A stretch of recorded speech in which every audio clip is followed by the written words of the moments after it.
उत्तर प्रदेश के मुख्यमंत्री योगी आदित्यनाथ ने कहा, हमारा ये दायित्व बनता है कि खेलकूद की इस प्रतिस्पर्धा का शुभारंभ हम अपनी ग्राम पंचायत से करें। अगर ये 1,05,000 युवक मंगल दल और महिला मंगल दल अपनी अपनी ग्राम पंचायतों में पहले खेल के प्रतिस्पर्धा प्रारंभ करके फिर उसे ब्लॉक स्तर पर आगे बढ़ाएंगे तो विधानसभा स्तर पर यही प्रतियोगिता विधायक खेलकूद प्रतियोगिता में बदल जाएगी और फिर वही कार्यक्रम संसद सांसद खेल प्रतियोगिता के स्तर पर आगे बढ़ सकते हैं।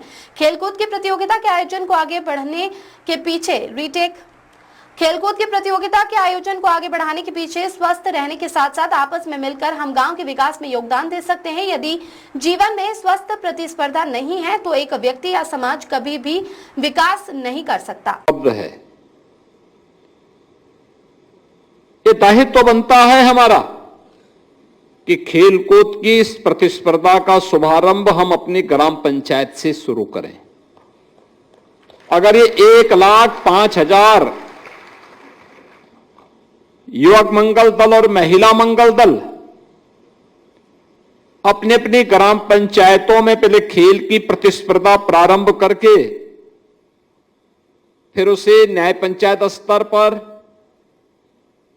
फिर ब्लॉक स्तर पर आगे बढ़ाएंगे तो विधानसभा स्तर पर यही प्रतियोगिता विधायक खेलकूद प्रतियोगिता में बदल जाएगी और फिर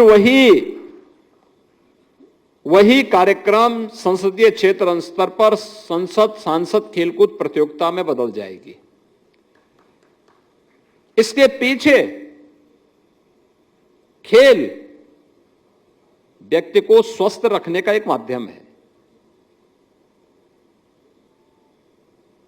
टीम भावना के साथ कैसे हम परिणाम दे सकते हैं, ये गांव में होने वाले कार्यक्रम इसके उदाहरण होते हैं। गांव में रामलीला, इस समय सब जगह रामलीला का आयोजन हो रहे होंगे। क्या सरकार सपोर्ट करती है? क्या उसमें नहीं। गांव के लोग मिल करके आपस में कमेटी बनाते हैं, चंदा इकट्ठा करते हैं। गांव में ही कोई हनुमान बन जाता है, कोई राम बन जाता है, कोई सीता बन जाता है, कोई रावण बन जाता है, कोई बाली बन जाता है, कोई सुग्रीव बन जाता है और सभी गांव के लोग मिलकर के अभ्यास करते हैं और बहुत अच्छी रामलीला का मंचन हो जाता है। पूरा गांव एकजुट होकर के कोई आयोजन कर सकता है। इसका उदाहरण भी प्रस्तुत कर देता है वह गांव अन्य गांवों के सामने। ऐसे ही खेलकूद की प्रतियोगिता के आयोजन को आगे बढ़ाने के पीछे स्वस्थ रहने के साथ साथ आपस में मिलकर के हम गांव के विकास में योगदान दे सकते हैं, इसका भी भाव पैदा करता है।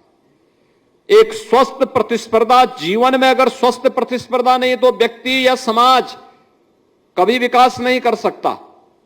एक स्वस्थ प्रतिस्पर्धा का भाव भी हमारे बीच में आए कि हम स्वस्थ प्रतिस्पर्धा के माध्यम से इसे प्राप्त करेंगे।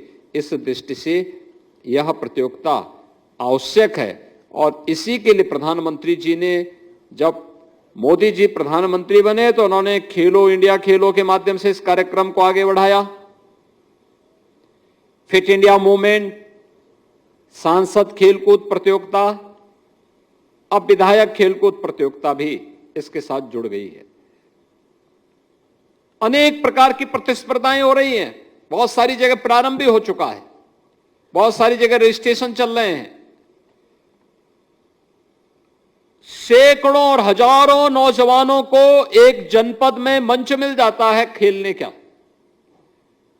एक स्वस्थ प्रतिस्पर्धा के साथ लोगों के मन में एक स्वस्थ प्रतिस्पर्धा आती है और स्वस्थ प्रतिस्पर्धा आगे बढ़ती है तो ये विकास को प्रोत्साहित करती है, समाज को आगे बढ़ने के लिए प्रेरणा देती है और ये खेलकूद की प्रतियोगिता और स्पोर्ट्स किट उसमें सहयोगी बन सकते हैं। इस दृष्टि से आज का एक कार्यक्रम अत्यंत महत्वपूर्ण